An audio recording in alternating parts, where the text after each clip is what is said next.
مفتی خورشید اسعودی کے بیانات کے لیے مفتی صاحب کے آفیشیل چینل مفتی خورشید اسعودی کو سبسکرائب کریں۔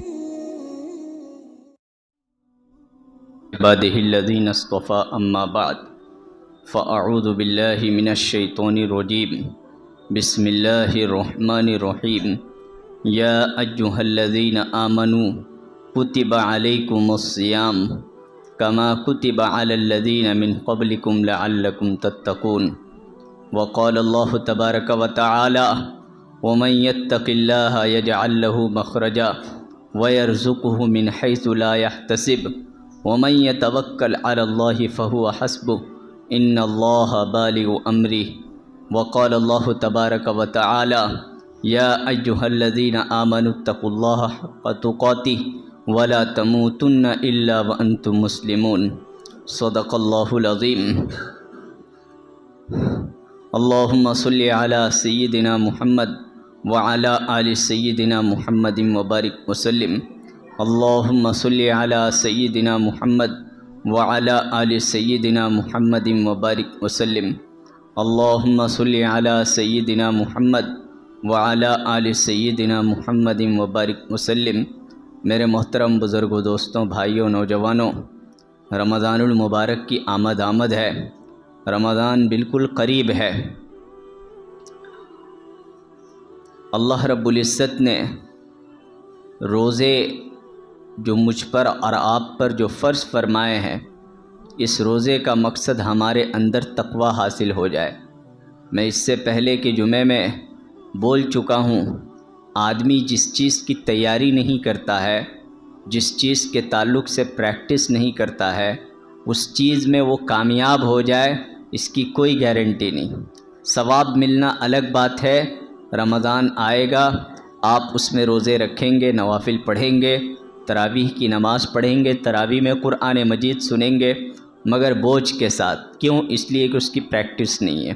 اگر ہم نے پریکٹس کر لیا تو یہ بہت بڑی چیز ہے، تو پھر ثواب بھی ملے گا اور تربیت بھی حاصل ہوگی۔ تو یہ جو اللہ رب العزت نے فرمایا کہ تم پر جو روزے فرض کیے گئے تاکہ تمہارے اندر تقوی پیدا ہو جائے، تاکہ تمہارے اندر تقوی پیدا ہو جائے۔ تقوی کہتے ہیں دل کے صفائی کو، تقوی کہتے ہیں دل کے اندر جو غفلت چھائی ہوئی ہے اس کو دور کرنے کو، تقوی کہتے ہیں اللہ سے ڈرنے کو، تقوی کہتے ہیں گناہوں سے بچنے کو۔ تقوی کثرت سے نیکی کرنے کا نام تقوی نہیں ہے، بلکہ گناہوں سے بچنے کا نام تقوی ہے۔ گناہوں سے بچنے کا نام تقوی ہے۔ ظاہر سی بات ہے، گناہوں سے بچنا یہ ایک مشکل کام ہے، جیسے کہ روزمرہ سے تجربہ ہے کہ گناہوں سے بچنا ایک مشکل ترین کام ہے۔ ہاں، جس کے دل میں تقوی ہوتا ہے وہی شخص گناہوں سے بچ جاتا ہے۔ نماز پڑھنا ایک بھاری کام ہے، 5 وقتہ مسجد میں آ کر باجماعت نماز پڑھنا ایک بھاری بھرکم کام ہے۔ یہ ہر حال میں تجارت میں، کاروبار میں مشغولیت کے باوجود مشکل کام ہے، مگر دل میں اگر تقوی ہے تو پھر وہ آسان ہے۔ کسی کو اللہ رب العزت نے 1 کروڑ روپیہ دیا ہے، اس کا سالانہ ٹرانزیکشن 1 کروڑ روپیہ ہے، اب اس کو زکوٰۃ نکالنا ہے۔ کتنا نکالنا ہے؟ 2.5 لاکھ روپیہ نکالنے ہیں۔ کتنے؟ 2.5 لاکھ۔ جس کے پاس 1 لاکھ روپیہ ہیں وہ اس کو کہیں کہ 2,500 روپیہ کی زکوٰۃ نکال دیں، بآسانی نکال دے گا، مگر جس کو 2.5 لاکھ کا نام سنتے ہی اس کے جو ہے رونگٹے کھڑے ہو جاتے ہیں۔ مگر یہ اس شخص کے لیے آسان ہے جس کے دل میں تقوی ہے، جس کے دل میں تقوی ہے۔ 5 لاکھ روپیہ، 10 لاکھ روپیہ اس کے پاس جمع ہے کہ اس سے وہ گھر بنائے، بیٹی کی شادی کرے یا حج کرے، اس سے گھر بنائے، بیٹی کی شادی کرے یا حج کرے، تو اب جو ہے وہ حج کے لیے چلا گیا یہ سوچ کر کہ اللہ رب العزت حج کے ذریعہ میرے سارے مسائل کو حل کر دیں گے، تو اس کا نام ہے تقوی، اس کا نام ہے تقوی۔ جس کے دل میں تقوی نہیں ہے وہ حج کو آخری آپشن رکھتا ہے۔ پیسے آئیں گے تو آخری آپشن، پہلے گھر بناؤں گا، بچوں کی شادیاں کروں گا، بوڑھا ہو جاؤں گا، پھر حج کروں گا۔ لیکن جس کے دل میں تقویٰ ہے وہ پہلے پیسہ آتے ہی 5-6 لاکھ روپے اگر اس کے پاس جمع ہو جائیں، 7-8 لاکھ روپے کا وہ مالک ہو جائے، تو پھر اس کے لیے پہلے حج کرنا اس کے لیے آسان ہو جاتا ہے، یہ تقوی کی نسبت پر۔ تو تقویٰ جو ہے انسان کو، اسی لیے اللہ کے رسول صلی اللہ علیہ وسلم نے ارشاد فرمایا کہ تقویٰ ہر نیکی کا جڑ ہے۔ انسان اس بلبوتے پر ہر نیکی کرتا ہے اور ہر گناہوں سے تقوی کے بنا پر بچتا ہے۔ ہمارے اسلام میں اونچ نیچ نام کی کوئی چیز ہی نہیں ہے، عدم برابری کا شریعت میں کوئی تصور نہیں ہے۔ قبائل ہے، کوئی شیخ ہے، کوئی انصاری ہے، تو کوئی کیا ہے تو کوئی کیا ہے، یہ اپنے جگہ میں، لیکن اس میں باہم کوئی فضیلت نہیں ہے، کوئی فضیلت نہیں ہے الا بالتقوی، ہاں مگر تقوی کے ساتھ۔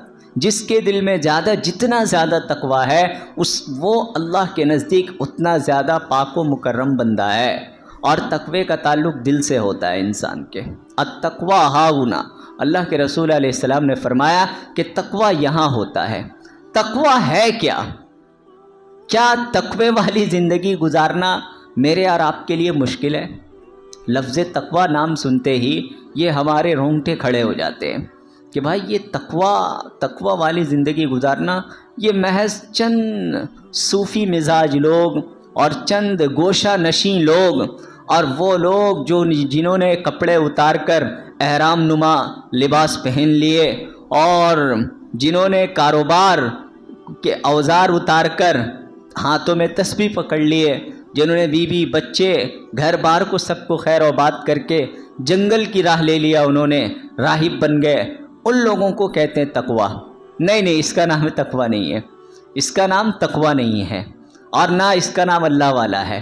ایک بڑے عالم دین، بڑے مشہور عالم دین، وہ کہیں جا رہے تھے، ان سے کسی نے انٹرویو لیا کہ بھائی آپ نے کسی اللہ والے کو دیکھا ہے؟ آپ نے کسی اللہ والے کو دیکھا ہے؟ تو اس نے کہا کہ ابھی جو میں ٹرین میں سوار ہوا ہوں یہ میں نے اللہ والے کو دیکھ کر سوار ہوا ہوں۔ بولے بھائی کیسے؟ کون تھے وہ؟ کیسے تھے اللہ والے؟ بولے کہ وہ ایک کلی تھا جو جیسے ٹرین آئی تو کلی کا کاروبار کب ہوتا ہے؟ جب ٹرین آتی ہے۔ تو میں نے دیکھا کہ وہ بندہ نماز پڑھ رہا ہے، تو میں اپنے ساتھیوں کے سامنے دیکھنے لگا کہ سارے کلی دوڑ رہے، کوئی بوگی کو لٹکا ہوا ہے، تو کوئی کیا کر رہا ہے تو کوئی کیا کر رہا ہے، اور وہ بندہ پرسکون نماز پڑھ رہا ہے۔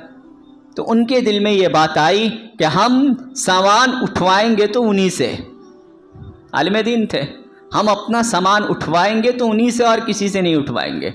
وہ نماز سے فارغ ہوئے اور پھر وہ ان کے پاس گئے، بولے آپ اتنے کاروبار کے وقت میں، اتنے ٹرین کے دھکم پیل کے وقت میں، جس وقت میں ہر کلی ایک دوسرے کو جھینا چھپٹی میں لگا رہتا ہے، اور آپ سکون سے نماز پڑھ رہے ہیں۔